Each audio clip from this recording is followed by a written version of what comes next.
हाय, hello, नमस्कार. मी तेजस्विनी. तुम्हा सर्वांचं आपल्या चॅनेलवरती पुन्हा एकदा अगदी मनापासून स्वागत आहे. सर्वांना श्री स्वामी समर्थ. आय होप की तुम्ही सगळेजण मस्त आणि मजेत असाल. स्वामी महाराज तुम्हा सर्वांच्या मनातल्या चांगल्या इच्छा पूर्ण करू देत. तर आजचा हा जो व्हिडिओ आहे तर तो शेवटपर्यंत नक्की कंटिन्यू करा आणि व्हिडिओ तुम्हाला कसा वाटला ते सुद्धा कमेंट करून मला नक्कीच सांगा. आणि जर व्हिडिओ तुम्हाला आवडला असेल तर चॅनेलला लाईक, शेअर आणि सबस्क्राईब करायला मात्र विसरू नका. तर चला तर मग आजच्या व्हिडिओला सुरुवात करूयात.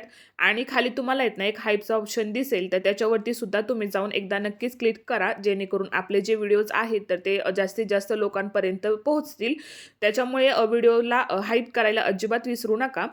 तर सुंदर दिवसाची सुंदर अशी सुरुवात झालेली आहे आणि सकाळी सकाळीच आहेत ना किचनची जी काही कामं आहेत तर तीच आवरण्याचं काम माझं सुरू आहे. तर आज नाश्त्यामध्ये मी बनवलेला होता इडली सांबर. कारण की जीविकाचं जे स्कूलचं मेनू कार्ड आहे तर त्याच्यामध्ये आज इडली जी आहे तर ती तिला द्यायची होती. तर म्हटलं चला तिच्यासोबतच सगळ्यांचा जो नाश्ता आहे तर तो सुद्धा करून होईल. म्हणून मग इथे मी आज नाश्त्यामध्ये इडली सांबरचाच बेत केलेला होता. आणि सकाळी सकाळी खूपच जास्त धावपळ होते, कारण की टिफिन, नाश्ता, त्याच्यानंतरनं तिचं स्नॅक्सचा जो टिफिन असतो तो सुद्धा पॅक करून द्यावा लागतो. त्याच्यामुळे सगळीच गडबड जी आहे ती होऊन जाते. तर मग म्हटलं चला आता सगळं जे आहे ते आपण आवरून घेऊयात. आणि आता इथे ना आमच्यासाठी बनवलेल्या होत्या इडल्या आणि आई काही इडली वगैरे खात नाही, त्याच्यामुळे मग त्यांच्यासाठी म्हटलं डोसे जे आहे ते बनवून देऊयात. आता जीविका डब्यामध्ये तर इडली सांबर नेते, पण नाश्त्यामध्ये तिला इडली खायची नसते. मग तिच्यासाठी सुद्धा डोसेच मी आज बनवलेले होते. आता ती स्कूलला जाईपर्यंत आहेत ना घरातील वातावरण आमचं इतकं धावपळीचं होतं ना की काही विचारायलाच नको. म्हणजे सकाळी सकाळी इतकी जास्त धावपळ असते ना की तिचं हे राहिलंय, तिचं ते राहिलंय. आणि तिचं असं असतं की स्कूलला निघाली की मग तिला प्रत्येक गोष्टीची आठवण होते की हे सांगितलं होतं, ते सांगितलं होतं. म्हणजे ती एकटीच आहे तरी सुद्धा इतकी जास्त धावपळ माझी होते ना की काही विचारायलाच नको. म्हणजे ती बाहेर निघाली की मग तिच्या लक्षात येतं की ही बुक घ्यायची आहे, आज नेल्स कट करायचे आहेत किंवा मी नेल पेंट लावलेली आहे तर ती रिमूव्ह करायची आहे. म्हणजे सगळ्या गोष्टी आहेत ना तिला अचानकच बाहेर गेल्यानंतर आठवायला सुरुवात होते. आणि मग स्कूलच्या टायमिंगपर्यंत सगळं आवरणं हे खूप जास्त अवघड होऊन जातं. त्याच्यामुळे ना माझी खूप जास्त धावपळ होते.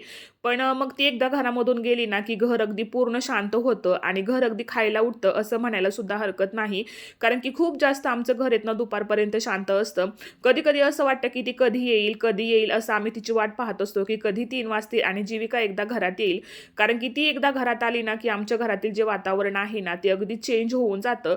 आणि खरं तर आहेत ना प्रत्येक घरामध्ये एक तरी मुलगी जी आहे ना ती असायलाच हवी, कारण की जितकी माया मुलींना असते ना तितकी कोणालाच नसते. आणि मुलींचा स्वभाव सुद्धा खूपच वेगळा असतो. खूप त्या प्रेमळ असतात, शांत असतात आणि घरातील प्रत्येक जण आहेत ना तिच्यावरती खूप जास्त प्रेम करतात. त्याच्यामुळे आहेत ना ती घरात नसली ना तर मग आम्हाला आहेत ना अजिबातच कोणाला घरामध्ये करमत नाही. आणि असं म्हणतात की आपण कितीही दानधर्म केला ना तरी सुद्धा आपल्याला तेवढं पुण्य मिळत नाही जेवढं आपण कन्यादान केलं ना तर आपल्याला मिळतं. त्याच्यामुळे ना प्रत्येक घरामध्ये एक तरी मुलगी जी आहे ती असायलाच हवी. त्याच्याशिवाय मुलीची जी भावना असतात की मुलीविषयी जे काही प्रेम असतं ना ते काही समजत नाही. आणि असं म्हणतात की ज्याच्या पोटी मुलगी असते ना तर त्यालाच ते प्रेम समजतं. तर चला असो, आता इथे ना नाश्त्यामध्ये मग सगळा नाश्ता जो आहे तो बनवून घेतला. आणि त्यानंतरनं मग म्हटलं चला आता आपण दोघी जे आहे ते सुद्धा नाश्ता करून घेऊयात. आता हे सुद्धा नाश्ता वगैरे करूनच बाहेर गेलेले होते आणि मग आम्ही दोघीच होतो. तर म्हटलं चला नाश्ता वगैरे आवरून घेऊयात. आता नाश्ता वगैरे केला आणि त्यानंतरनं मग क्लिनिंगला जे आहे तर ते मी सुरुवात केली. तर आता म्हटलं सोफे वगैरे जे आहेत ते सगळे स्वच्छ झटकून वगैरे घेऊयात आणि मग घरं वगैरे झाडून घेऊयात.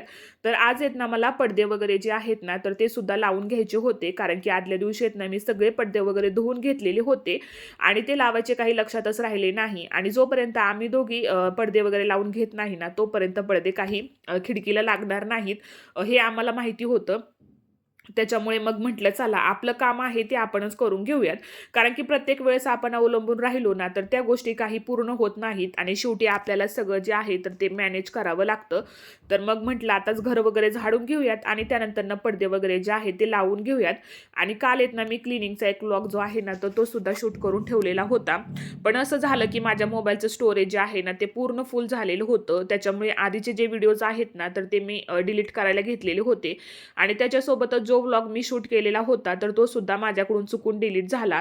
म्हणजे मी व्हॉइस ओव्हर केलेलं होतं, एडिटिंग केलेलं होतं, सगळं केलेलं होतं. फक्त व्हिडिओ मला अपलोड करायचा होता आणि त्याच्यामध्ये स्पेस काही मोबाईलमध्ये नव्हताच. त्याच्यामुळे ना तो व्लॉगसुद्धा माझ्याकडून डिलीट झाला आणि हे मला नंतर न समजलं की व्हिडिओ जो आहे तो डिलीट झालेला आहे. आणि मला या गोष्टीचं इतकं जास्त वाईट वाटत होतं ना की काही सांगायलाच नको. म्हणजे मला इतकं दिवसभर करमतच नव्हतं मला की मी कसं काय तो व्हिडिओ डिलीट केला. कारण की एक व्हिडिओ शूट करायला, एडिटिंग करायला, त्यानंतर त्याला व्हॉइस ओव्हर द्यायचा, थंबनेल बनवायचं, याच्यासाठी आहेत ना खूप जास्त मेहनत असते, खूप जास्त वेळ तिथे जातो. आता जे यूट्यूबवरती काम करतात त्यांना माहिती असेल की त्याच्यासाठी आपल्याला किती मेहनत लागते. आणि ते डिलीट झाल्यामुळे ना मला काल अजिबातच करमत नव्हतं आणि खूप जास्त वाईटसुद्धा वाटत होतं की आपण एवढी मेहनत घेतली आणि शेवटी काय झालं, व्हिडिओ माझ्याकडून डिलीट झाला. पण आता काय करणार, पर्यायच नव्हता. तर मग म्हटलं जाऊ देत, आता जे झाले ते झाले. आता आजचा व्हिडिओ जो आहे तो आपण बनवायला घेऊयात. म्हणून पुन्हा नव्याने मग व्हिडिओ जो आहे तर तो मी बनवायला घेतला. तर आता इथे ना आम्ही दोघींनी मिळून येता पडदे वगैरे लावायला घेतले आणि बऱ्याचदा असं होतं की पडदे सगळे वर खाली होऊन जातात. तर तेच आमचं दोघींचं इथे डिस्कशन चाललेलं होतं की कोणता पडदा कुठे लावायचा आहे. कारण की प्रत्येक पडद्यांची साईज आहेत ना थोड्याशाच फरकाने आहेत ना वर खाली आहेत. त्याच्यामुळे ना ते समजतच नाही की कोणता पडदा कुठे लावायचा आहे. आणि मग बऱ्याच वेळ आम्ही विचार केला आणि त्यानंतर ना मग या खिडकीला आहेत ना हॉलच्या 4 पडदे आहेत. तर मग ते सगळे एका साईजमध्ये आले ना की मग ते दिसताना छान दिसतं. नाहीतर मग छोटे मोठे असे झाले की मग ते पाहताना कसं तरीच दिसतं. त्याच्यामुळे मग बराच वेळ आम्ही सगळे पडदे मॅच वगैरे केले आणि त्यानंतर ना मग खिडकीला जे आहे ते लावायला घेतले. आता सगळे पडदे तर आम्ही लावून घेतलेले होते. पण नंतर ना मग आम्हाला समजलं की तरी सुद्धा 2 पडदे जे आहेत तर ते छोटेच होत आहेत. मग पुन्हा सगळे पडदे वगैरे जे आहेत तर ते आम्ही खाली काढून घेतले. आणि मग पुन्हा जे काही एकसारखे पडदे वगैरे होते तर मग ते आम्ही लावायला घेतले. आणि त्यानंतरनं मग हॉलचे जे पडदे वगैरे आहेत सगळे तर ते आधी लावून घेतले आणि त्यानंतरनं मग म्हटलं बेडरूमचे जे पडदे आहेत तर ते लावायला घेऊयात. कारण की छोटे मोठे झाले की मग ते काही समजून वगैरे येत नाही आणि मग ते दिसताना सुद्धा व्यवस्थित दिसत नाही. त्याच्यामुळे मग आधी हॉलचे पडदे वगैरे जे आहेत ते लावून घेतले. आणि त्यानंतर मग मी म्हटलं, की "मी इकडच्या साईडचे बेडरूमचे पडदे लावते, तुम्ही पलीकडच्या साईडचे लावून घ्या. म्हणजे काम जे आहे ते पटकन आवरेल." आणि आता आम्ही दोघींनी जर हे आवरून वगैरे नाही घेतलं ना, तर मग ते काम जे आहे ना, ते तसंच राहणार. ते काही पूर्ण होणार नाही आणि दोघींशिवाय ते कोणी करणार सुद्धा नाही, हे आम्हाला माहिती होतं. तर त्याच्यामुळे मग म्हटलं, "चला, कधी ना कधीतरी आपल्यालाच करायचं आहे." आणि पडदे वगैरे घरामध्ये लावलेले नव्हते ना, तर घरसुद्धा खूपच वेगळं वाटत होतं किंवा खूप जास्त मोठं वाटत होतं आणि असं वाटत होतं, की आपण थोडेसे चेंजेस वगैरे केलेत की काय असं जाणवत होतं. कारण की पडदे वगैरे पाहण्याची सवय आहे त्याच्यामुळे. आणि हे पडदे जे आहेत ना, तर ते खूप छान क्वालिटीचे आहेत. म्हणजे अगदीच 9 ते 10 वर्ष झाले या पडद्यांना. पण अजिबातच ते खराब झालेले नाहीयेत किंवा त्याचे धागे वगैरे नाही निघाले किंवा त्याला असे गोळे वगैरे सुद्धा अजिबात आलेले नव्हते. क्वालिटी पडद्यांची खूप छान आहे. आपण त्याला कसंही वॉश करू शकतो अशा पद्धतीने ते आहेत. त्याच्यामुळे ना कधीही ते क्लिनिंगला काढले ना, तरीसुद्धा अजिबात ते क्लीन करताना त्रास होत नाही. आणि आता तर काही मशीनच आहे त्याच्यामुळे हाताने वगैरे धुण्याचा तर काही प्रश्न वगैरे येतच नाही. तर आता पडदे वगैरे लावण्यामध्ये ना आमचे अर्धा ते पाऊण तास जो आहे ना, तो आमचा सहज गेला. त्यानंतर मग सगळी नाश्त्याची भांडी वगैरे क्लीन करून घेतली, ओटा वगैरे क्लीन केला आणि तेवढ्यात पाहुणे आले. तर मग पाहुण्यांसाठी चहा ठेवलेला होता. तर मग म्हटलं चला, थंडीसुद्धा आहे, तर थंडीच्या दिवसामध्ये चहा जो आहे तो घ्यायला कोणाला आवडत नाही. प्रत्येकालाच असं वाटतं की थोडासा कडक चहा जो आहे तो झालाच पाहिजे. तर मग आता इथे अर्धा कप चहा जो आहे तर तो मी माझ्यासाठी घेतलेला होता. आता दुपारच्या जेवणामध्ये काय बनवायचं बराच प्रश्न पडलेला होता. तर मग आता सगळ्यांचंच असं म्हणणं होतं की आम्हाला काही जास्त भूक नाहीये, साधा सिंपल तू आपला पावटा भात जो आहे तो बनवून घे. तर त्याच्यासाठी मग इथे ना मी तेलामध्ये जिरी मोहरीची फोडणी दिली. त्यानंतर त्यामध्ये तमालपत्र ॲड केलं, सोबतच थोडासा कढीपत्ता सुद्धा टाकला आणि पावटा जो आहे तो सुद्धा तेलामध्ये फ्राय करायला घेतला. तर आता आमच्या इथे ना मसाले भात असा सिंपलच सगळ्यांना आवडतो. असं जास्तीचं काही त्यामध्ये मी ॲड करत नाही. टोमॅटो, कांदा, कोथिंबीर असं कोणालाच आवडत नाही. अगदी सिंपल अशा पद्धतीचा पावटा भात जो आहे तो सगळ्यांना खायला आवडतो. त्याच्यामुळे मग सिंपल असाच भात मी बनवायला घेतलेला होता. आणि इडली सांबार नाश्त्यामध्ये असलं ना, की नाश्ता खूपच हेवी होतो. त्याच्यामुळे असं वाटतं की काहीतरी हलकं-फुलकं जे आहे तर आज जेवणामध्ये बनवूयात. तसं दुपारचा स्वयंपाक काही मी जास्त बनवत नाही, कारण की सकाळी जो आहे तो आमचा बराचसा स्वयंपाक आवरतो. पण असं नाश्त्यामध्ये काही वेगळं बनवायचं म्हटलं ना, तर मग दुपारी काहीतरी जे आहे ते बनवावं लागतं. तर आता म्हटलं भात जो आहे तो जेवणाच्या आधीच आपण बनवूयात, कारण की कसं मग थंड वगैरे झाला ना तर मग तो खाण्यासाठी इतका छान सुद्धा लागत नाही. त्यामुळे मग दुपारी जेवणाच्या आधीच अर्धा तास जो आहे तर तो मी कुकर लावायला घेतला, म्हणजे गरम गरम राईस जो आहे तो सगळ्यांना खाता येईल. आणि मग आता इथे म्हटलं जोपर्यंत कुकर होतंय तोपर्यंत मग म्हटलं भांडी वगैरे जी आहेत तर ती सुद्धा आपण क्लीन करून घेऊयात. आणि सध्या थंडीचे दिवस सुरू आहेत, त्याच्यामुळे मग जेवणामध्ये नाश्त्यामध्ये असं गरम गरम जेवण असलं ना तर मग ते खावंसं सुद्धा वाटतं आणि पोटभर सुद्धा जातं. आणि असं म्हणतात की थंडीच्या दिवसामध्ये माणूस थोडंसं जास्त जेवण करतो, त्याच्यामुळे मग म्हटलं गरम गरमच राईस जो आहे तो आज आपण बनवूयात. तर आता इथे कुकर जोपर्यंत होतंय ना तर तोपर्यंत म्हटलं जी काही चहाची वगैरे भांडी होती तर मग म्हटलं ती क्लीन करून घेऊयात. आता कुकर होतोय तोपर्यंत मग म्हटलं मोबाईल वगैरे बघत बसण्यापेक्षा हे जे आपलं काम आहे तर मग म्हटलं ते आवरून घेऊयात. आणि मग सगळी भांडी वगैरे जी आहेत तर ती मी क्लीन करून घेतली, जेणेकरून जेवणानंतर ना मग जास्त भांडी वगैरे सिंकमध्ये राहत नाहीत. आणि मग दुपारी जेवण वगैरे झालं की जी काही जेवणाची ताटं वगैरे आहेत तर मग तीच क्लीन करायला राहतात. त्याच्यामुळे मग थोडीफार भांडी वगैरे सिंकमध्ये असली की मग ती लगेचच मी क्लीन करून घेत असते. म्हणजे दुपारी जेवलं की 2-3 ताटं वगैरे धुवून टाकली ना मग सिंकमध्ये जास्त पसारा होत नाही. आणि सिंकमध्ये खरं तर कधीच भांडी वगैरे ठेवू नये, आणि मला सुद्धा ते आवडत नाही बेसिंगमध्ये भांडी वगैरे ठेवलेली. त्याच्यामुळे मग म्हटलं कुकर होतंय तोपर्यंत हे काम वगैरे आवरून घेऊयात. तर आता दुपारी जेवण वगैरे केलं, त्यानंतर थोडासा आराम केला आणि मग मी निघाले होते वॉकिंगसाठी बाहेर. तर 4 ते 5च्या दरम्यान मी बाहेर वॉकिंगसाठी जात असते आणि सोबत माझ्या 2-3 जणी सुद्धा असतात. त्याच्यामुळे मग थोडंसं वॉकिंग वगैरे करून आलं की फ्रेश वाटतं. आणि तिथून आल्यानंतर मग जीविकाचा जो काही टिफिन वगैरे असतो तर तो मी मग धुण्यासाठी घेत असते. म्हणजे तिने डब्यामध्ये ते कितपत फिनिश केले किंवा तिने सगळा डब्बा पूर्ण खाल्लेला आहे की नाही हे मी पहिल्यांदा पाहते. आणि मग तिने पूर्ण डबा संपवलेला पाहिला ना की खूप छान वाटतं की आपण जो काही स्वयंपाक वगैरे मुलांना दिला होता, मुलांनी सुद्धा तो आवडीने खाल्ला. ते पाहिल्यानंतर ना आपल्याला सुद्धा छान वाटतं. आता मग म्हटलं संध्याकाळच्या स्वयंपाकाची तयारी इथे माझी सुरू होती. तर मग आता सकाळचा स्वयंपाक झाला की संध्याकाळी काय बनवायचं हा प्रश्न असतो, आणि संध्याकाळचा बनवला की उद्याची तयारी काय करायची.